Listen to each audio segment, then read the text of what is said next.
پھر وہ اس طرح کی حرکت کیسے کر سکتی ہے؟ جویریہ نے اس کا دفاع کرنے کی کوشش کی۔ پھر تم بتاؤ کہ وہ کہاں ہے؟ میں نے تو مکھی بنا کر اسے کسی دیوار کے ساتھ نہیں چپکایا ہے۔ اس کے بابا اس سے ملنے یہاں آئے ہیں اور وہ اپنے گھر سے آئے ہیں، تو ظاہر ہے وہ گھر پر نہیں گئی، اور ہم سے وہ یہی کہہ کر گئی تھی کہ وہ گھر جا رہی ہے، رابعہ نے بے چارگی سے کہا۔ ایسا بھی تو ہو سکتا ہے کہ اسے کوئی حادثہ پیش آ گیا ہو سکتا ہے وہ اسی لیے گھر نہ پہنچ سکی ہو۔ وہ ہر بار یہاں سے فون کر کے اسلام آباد اپنے گھر والوں کو اپنے آنے کی اطلاع دیتی تھی تاکہ اس کا بھائی اسے کوسٹر کے سٹینڈ سے پک کر لے۔ اگر اس بار بھی اس نے اطلاع دی تھی تو پھر اس کے وہاں نہ پہنچنے پر وہ لوگ اطمینان سے وہاں نہ بیٹھے ہوتے، وہ یہاں ہاسٹل میں فون کرتے، اور اس کے والد کے انداز سے تو ایسا محسوس ہوا ہے جیسے اس کا اس ویکینڈ پر اسلام آباد کا کوئی پروگرام نہیں تھا۔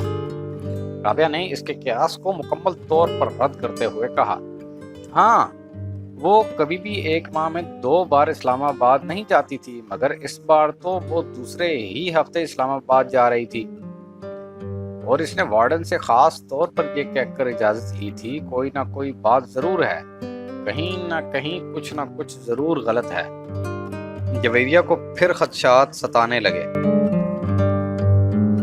اس کے ساتھ ساتھ ہم بھی بری طرح ڈوبیں گی۔ ہم سے بہت بڑی غلطی ہوئی جو ہم نے سب کچھ اس طرح کور اپ کیا۔ ہمیں صاف صاف بات کرنی چاہیے تھی اس کے والد سے کہ وہ یہاں نہیں ہے، پھر وہ چاہے جو چاہے کرتے، یہ ان کا مسئلہ ہوتا۔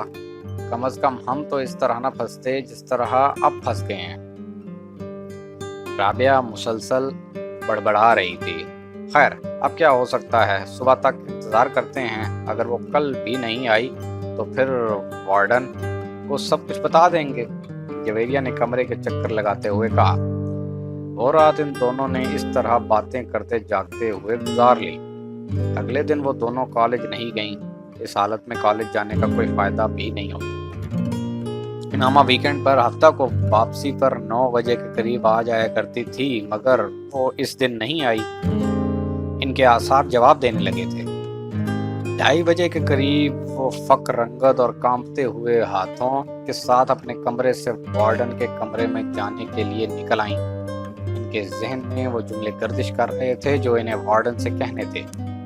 وارڈن کے کمرے سے ابھی کچھ دور ہی تھیں جب انہوں نے امامہ کو بڑے اطمینان کے ساتھ اندر آتے دیکھا۔ اس کا بیگ اس کے کاندھے پر تھا اور فولڈر ہاتھوں میں۔ وہ یقیناً سیدھی کالج سے آ رہی تھی۔ جویریہ اور رابعہ کو یوں لگا جیسے ان کے پیروں کے نیچے سے نکلتی ہوئی زمین یکدم تھم گئی۔ ان کی رکی ہوئی سانسیں ایک بار پھر چلنے لگی تھیں۔ کل کے اخبارات میں متوقع وہ ہیڈ لائنز جو بھوت بن کر ان کی گرد ناچ رہی تھی یکدم غائب ہو گئیں، اور ان کی جگہ اس غصے اور اشتعال نے لے لی تھی جو انہیں امامہ کی شکل دیکھ کر آیا تھا۔ وہ انہیں دیکھ چکی تھی اور اب ان کی طرف بڑھ رہی تھی۔ اس کے چہرے پر بڑی خوشگوار سی مسکراہٹ تھی۔ تم دونوں آج کالج کیوں نہیں آئیں؟ سلام دعا کے بعد اس نے ان سے پوچھا۔ تمہاری مصیبتوں سے چھٹکارا ملے گا تو ہم کہیں آنے جانے کا سوچ سکیں گے، رابعہ نے تند و تیز لہجے میں اس سے کہا۔ ماما کے چہرے کی مسکراہٹ غائب ہو گئی۔ کیا ہوا رابعہ، اس طرح غصے میں کیوں ہو؟ امامہ نے قدرے تشویش سے پوچھا۔ تم ذرا اندر کمرے میں آؤ، پھر تمہیں بتاتی ہوں کہ میں غصے میں کیوں ہوں۔ رابعہ نے اسے بازو سے پکڑ لیا اور تقریباً کھینچتے ہوئے کمرے میں لے آئی۔ جویریہ کچھ کہے بغیر ان دونوں کے پیچھے آ گئی۔ امامہ ہکا بکا تھی اور رابعہ اور جویریہ کے رویے کو سمجھ نہیں پا رہی تھی۔ کمرے میں داخل ہوتے ہی رابعہ نے دروازہ بند کر لیا۔ کہاں سے آ رہی ہو تم؟ رابعہ نے مڑ کر انتہائی تلخ اور درشت لہجے میں اس سے پوچھا۔ اسلام آباد سے، اور کہاں سے؟ امامہ نے اپنا بیگ نیچے زمین پر رکھ دیا۔ اس کے جواب نے رابعہ کو کچھ اور مشتعل کیا۔ شرم کرو امامہ، اس طرح ہمیں دھوکہ دے کر ہماری آنکھوں میں دھول جھونک کر آخر تم ثابت کیا کرنا چاہتی ہو؟ یہ کہ ہم ڈفر ہیں، ایڈیٹ ہیں، پاگل ہیں۔ بھئی ہم ہیں، ہم مانتے ہیں، نہ ہوتے تو یوں تم پر اندھا اعتبار نہ کیا ہوتا، تم سے اتنا بڑا دھوکہ نہ کھایا ہوتا، رابعہ نے کہا۔ مجھے تمہاری کوئی بات سمجھ میں نہیں آ رہی، کون سا دھوکہ، کیسا دھوکہ؟ کیا یہ بہتر نہیں ہے کہ تم آرام سے مجھے اپنی بات سمجھاؤ؟ ماما نے بے چارگی سے کہا۔ تم ویکنڈ کہاں گزار کر آئی ہو؟ جویریہ نے پہلی بار گفتگو میں مداخلت کی۔ تو میں بتا چکی ہوں، اسلام آباد میں، وہاں سے آج سیدھا کالج آئی ہوں، اور اب کالج سے۔ رابعہ نے اسے بات مکمل نہیں کرنے دی۔ بکواس بند کرو، یہ جھوٹ اب نہیں چل سکتا، تم اسلام آباد نہیں گئی تھی۔ یہ تم کیسے کہہ سکتی ہو؟ اس بار امامہ نے قدرے بلند آواز میں کہا۔ کیونکہ تمہارے فادر یہاں آئے تھے کل۔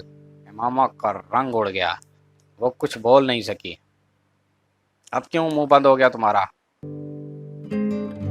اب بھی کہو اسلام آباد سے آ رہی ہو۔ رابعہ نے طنزیہ لہجے میں کہا۔ بابا یہاں آئے تھے؟ امامہ نے اٹکتے ہوئے کہا۔ ہاں آئے تھے، تمہارے کچھ کپڑے دینے کے لیے، جویریہ نے کہا۔ انہیں یہ پتہ چل گیا کہ میں ہاسٹل میں نہیں ہوں؟ میں نے جھوٹ بول دیا کہ تم ہاسٹل سے کسی کام سے باہر گئی ہو، وہ کپڑے دے کر چلے گئے، جویریہ نے کہا۔ امامہ نے بے اختیار اطمینان کا سانس لیا، یعنی انہیں کچھ نہیں پتہ چلا۔ اس نے بستر پر بیٹھ کر اپنے جوتے کے اسٹریپس کھولتے ہوئے کہا۔ نہیں، کچھ پتہ نہیں چلا۔ تم منہ اٹھا کر اگلے ہفتے پھر کہیں روانہ ہو جانا۔ مائنڈ یو امامہ، میں اب وارڈن سے اس سلسلے میں بات کرنے والی ہوں۔ ہم تمہاری وجہ سے خاصی پریشانی اٹھا چکے ہیں، مزید اٹھانے کے لیے تیار نہیں ہیں۔ بہتر ہے تمہارے پیرنٹس کو تمہاری ان حرکتوں کے بارے میں پتہ چل جائے، رابعہ نے دو ٹوک انداز میں سے کہا۔ امامہ نے سر اٹھا کر اسے دیکھا۔ کون سی حرکتوں کے بارے میں نے کیا کیا ہے؟ کیا کیا ہے؟ ہاسٹل سے اس طرح 2 دن کے لیے گھر کا کہہ کر غائب ہو جانا تمہارے نزدیک کوئی بڑی بات نہیں ہے؟ امامہ جواب دینے کی بجائے دوسرے جوتے کے بھی سٹریپس کھولنے لگی۔ مجھے وارڈن کے پاس چلے ہی جانا چاہیے، رابعہ نے غصے کے عالم میں دروازے کی طرف بڑھتے ہوئے کہا۔ جویریہ نے آگے بڑھ کر اسے روکا۔ وارڈن سے بات کر لیں گے، پہلے اس سے تو بات کر لیں، تم جلد بازی مت کرو۔ مگر اس ڈھیٹ کا اطمینان دیکھو، مجال ہے ذرا برابر شرمندگی بھی اس کے چہرے پر جھلک رہی ہو، رابعہ نے غصے میں ماما کی طرف اشارہ کرتے ہوئے کہا۔ میں تم دونوں کو سب کچھ بتا دوں گی، اتنا غصے میں آنے کی ضرورت نہیں ہے۔ میں نے کوئی غلط کام نہیں کیا، نہ ہی کسی غلط جگہ پر گئی ہوں، اور ہاں بھاگی بھی نہیں ہوں۔ ماما نے جوتوں کی قید سے اپنے پیروں کو آزاد کرتے ہوئے قدرے دھیمے لہجے میں کہا۔ پھر تم کہاں گئی تھی؟ اس بار جویریہ نے پوچھا۔ اپنی ایک دوست کے ہاں۔ کون سی دوست ہے ایک؟ اس طرح جھوٹ بول کر کیوں؟ میں تم لوگوں کے سوالوں سے بچنا چاہتی تھی، اور گھر والوں کو بتاتی یا ان سے اجازت لینے کی کوشش کرتی تو وہ کبھی اجازت نہ دیتے۔ کس کے ہاں گئی تھی اور کس لیے؟ جویریہ نے اس بار قدرے تجسس آمیز انداز میں پوچھا۔ میں نے کہا نا، میں بتا دوں گی، کچھ وقت دو مجھے، امامہ نے اس کی بات کے جواب میں کہا۔ کوئی وقت نہیں دے سکتے تمہیں وقت دیں تاکہ تم ایک بار پھر غائب ہو جاؤ اور اس بار واپس ہی نہ آؤ، رابعہ نے اس بار بھی ناراضی سے کہا، مگر پہلے کے نسبت اس بار اس کا لہجہ دھیما تھا۔ تمہیں تو اس بات کا بھی احساس نہیں ہوا کہ تم نے ہماری پوزیشن کتنی آکورڈ بنا دی تھی؟ اگر تمہارے اس طرح غائب ہونے کا پتہ چل جاتا تو ہماری کتنی بے عزتی ہوتی، اس کا احساس تھا تمہیں؟ رابعہ نے اسی انداز میں کہا۔ مجھے یہ توقع ہی نہیں تھی کہ بابا اس طرح اچانک یہاں آ جائیں گے، اس لیے میں یہ بھی نہیں سوچ سکتی تھی کہ تم لوگوں کو کسی نازک صورتحال کا سامنا کرنا پڑ سکتا ہے، ورنہ میں اس طرح کبھی نہ کرتی، ماما نے معذرت خواہانہ انداز میں کہا۔ تم کم از کم ہم پر اعتبار کر کے ہمیں بتا کر جا سکتی تھی، جویریہ نے کہا۔ میں آئندہ ایسا کبھی نہیں کروں گی، ماما نے کہا۔ کم از کم میں تمہارے کسی بات پر اعتبار نہیں کر سکتی، رابعہ نے دو ٹوک انداز میں کہا۔ مجھے اپنی پوزیشن کلیئر کرنے دو رابعہ، تم مجھے غلط سمجھ رہی ہو، ماما نے اس بار قدرے کمزور انداز میں کہا۔ تم کو احساس ہے کہ تمہاری وجہ سے ہمارا کریئر اور ہماری زندگی کس طرح داؤ پر لگ گئی تھی؟ یہ دوستی ہوتی ہے، اسے دوستی کہتے ہیں۔ ٹھیک ہے، مجھ سے غلطی ہو گئی، مجھے معاف کر دو، ماما نے جیسے ہتھیار ڈالتے ہوئے کہا۔ جب تک تم یہ نہیں بتاؤ گی کہ تم کہاں غائب ہو گئی تھیں میں تمہاری کوئی معذرت قبول نہیں کروں گی، رابعہ نے ٹوک ٹوک انداز میں کہا۔ امامہ کچھ دیر اسے دیکھتی رہی، پھر اس نے کہا میں صبیحہ کے گھر چلی گئی تھی۔ جویریہ اور رابعہ نے حیرانی سے ایک دوسرے کو دیکھا۔ کون؟ ان دونوں نے تقریباً بیک وقت پوچھا۔ تم لوگ جانتی ہو اسے؟ امامہ نے کہا۔ وہ 4th ایئر کی صبیحہ، جویریہ نے بے اختیار پوچھا۔ امامہ نے سر ہلایا۔ مگر اس کے گھر کس لیے گئی تھی تم؟ دوستی ہے اس سے میری، امامہ نے کہا۔ دوستی؟ کیسی دوستی؟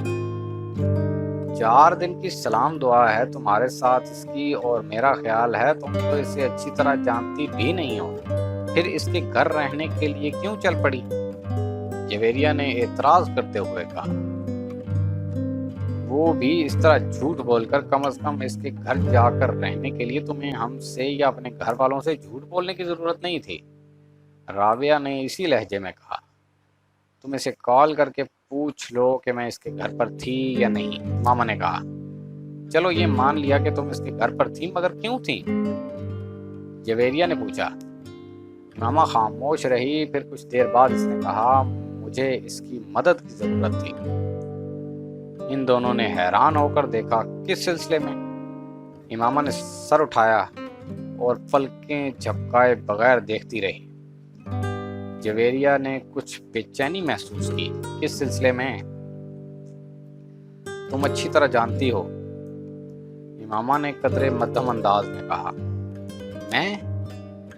جویریہ نے کچھ گڑبڑا کر رابعہ کو دیکھا جو اب بڑی سنجیدگی سے اسے دیکھ رہی تھی۔ ہاں، تم تو اچھی طرح جانتی ہو۔